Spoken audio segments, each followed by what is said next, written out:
Agora vamos falar sobre tuberculose. Você sabia que essa doença mata 14 pessoas por dia no Brasil? No ano passado, cerca de 78 mil pessoas adoeceram por tuberculose no país. Esse número representa um aumento de quase 5% em relação ao ano anterior, segundo informações do Ministério da Saúde. Sobre esse assunto, nós vamos conversar agora com o médico infectologista João Vitor Coriolano. Doutor João Vitor, muito bom dia, seja bem-vindo ao Santo Café. Esses dados aí do crescimento. Bom dia. Esse dado do crescimento dos casos de tuberculose são preocupantes, né? Sim. A tuberculose ela é uma doença que pode levar à gravidade. Ou seja, ela pode levar algumas sequelas, como enfisema pulmonar, derrame pleural, e também evoluir para casos mais graves, que o paciente pode até necessitar de suporte de terapia intensiva, que é a UTI, como também a morte, né? Ela está associada a uma alta mortalidade. Então, é realmente preocupante esse aumento. Agora, por que a tuberculose ainda mata, especialmente no Brasil, que tem programas de vacinação tão eficientes?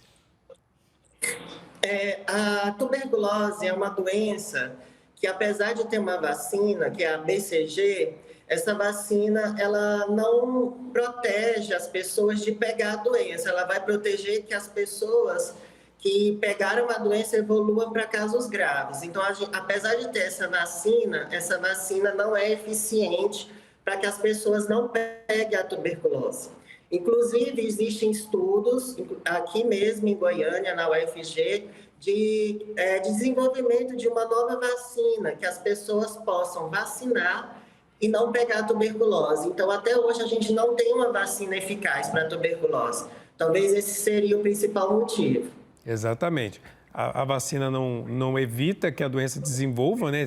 Evita a forma grave da doença, digamos assim, mas mesmo assim a vacinação é importante. Agora, qual a faixa etária mais acometida pela tuberculose? Então, a tuberculose ela vai acometer alguns grupos mais do que outros, né? E aí vai ser independente da idade. Então, a gente sabe que aqueles indivíduos que já têm algum grau de imunossupressão, por exemplo, aquelas pessoas que vivem com HIV e estão com AIDS, aqueles pacientes que estão em quimioterapia para o câncer, ou aqueles pacientes que têm diabetes, que todos esses são fatores que diminuem a imunidade, eles estão sob maior risco, independente da idade. Exatamente. E essa doença tem cura? Ela é uma doença que tem cura, tem medicação e a medicação é eficaz. O tratamento é feito por 6 meses com antimicrobianos, né? A pessoa, então, vai tomar 4 tipos de antibióticos durante 2 meses e, passados 2 meses, ela vai tomar só 2 tipos de antibiótico até completar os 6 meses. Passados esses 6 meses, a gente pode avaliar se essa pessoa está curada ou não para a tuberculose. Mas a tuberculose é uma doença que tem sim cura. Então, como o telespectador pode perceber, é um tratamento que leva um tempo. Não é só tomar um remédio em 7 dias está curado. É um tratamento longo, é meses. E é um tratamento que precisa, sim, ser acompanhado pelo médico e exige disciplina da parte da pessoa que está em tratamento. Como é que se contrai essa doença? É como uma gripe que é pelo ar? Como é que se contrai a tuberculose? Quando a gente pensa em gripe, a gripe é uma doença que pega através de gotículas. Então, a gente pensa numa gota pequena, é uma gotícula. Quando a gente pensa em tuberculose, a tuberculose é uma doença que pega por aerossóis, que é uma partícula menor que uma gotícula. Então, através da fala, você conversar com uma pessoa, através do canto, através da tosse, através do espirro, todas essas formas são formas que pode a pessoa pegar tuberculose através de um outro, se esse paciente estiver doente. Exatamente. Então, ou seja, também é importante as medidas que já até nos acostumamos aí durante a pandemia, né, de higiene pessoal, de distanciamento. Agora, qual a diferença, temos aqui a pergunta, entre tuberculose e a chamada tuberculose latente? É muito importante essa pergunta. Então, Por exemplo, se o indivíduo entrar em contato com a bactéria tuberculose, não é 100% de certeza que ele vai desenvolver a doença. Então, ele pode entrar em contato com a tuberculose e a tuberculose ficar dormindo no seu pulmão. Quando a tuberculose fica dormindo, não dá sintomas para as pessoas, a gente fala que esse indivíduo, então, tem uma tuberculose latente. Ele ainda não tem a doença para a tuberculose, mas a tuberculose está ali no pulmão dele. Então, essa é a diferença. A pessoa que tem tuberculose ativa, ela está doente para a tuberculose. Ela tem sintomas de tosse, normalmente é uma tosse que dura em meses, perda de peso, a tosse pode vir com sangue. Isso tudo são sintomas de tuberculose ativa.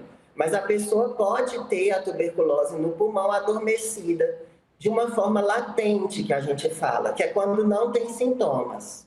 A tosse é o principal sintoma da tuberculose ou há outros sinais antes dessa tosse que deve deixar a pessoa atenta?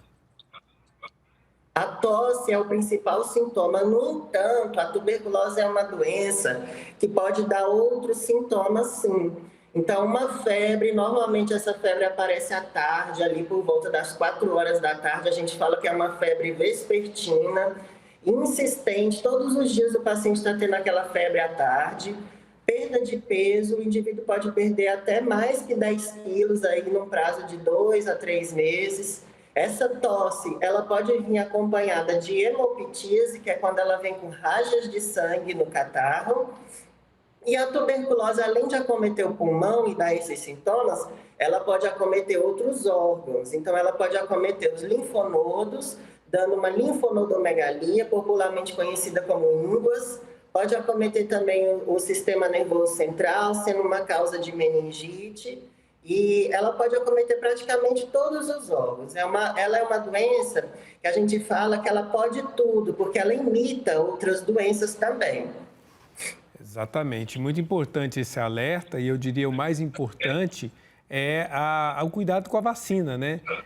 Esperamos, claro, o desenvolvimento de uma vacina mais eficiente, mas já existe uma vacina e nem por isso a gente pode deixar de atualizar o nosso cartão, de fazer o devido tratamento e, quando contrair a doença, buscar o tratamento médico e fazer o tratamento por completo. Muito obrigado ao Dr. João Vitor Coriolano, médico infectologista, pelos esclarecimentos nessa manhã aqui no Santo Café. Bom dia para você. Eu que agradeço a vocês. Tenham um ótimo dia.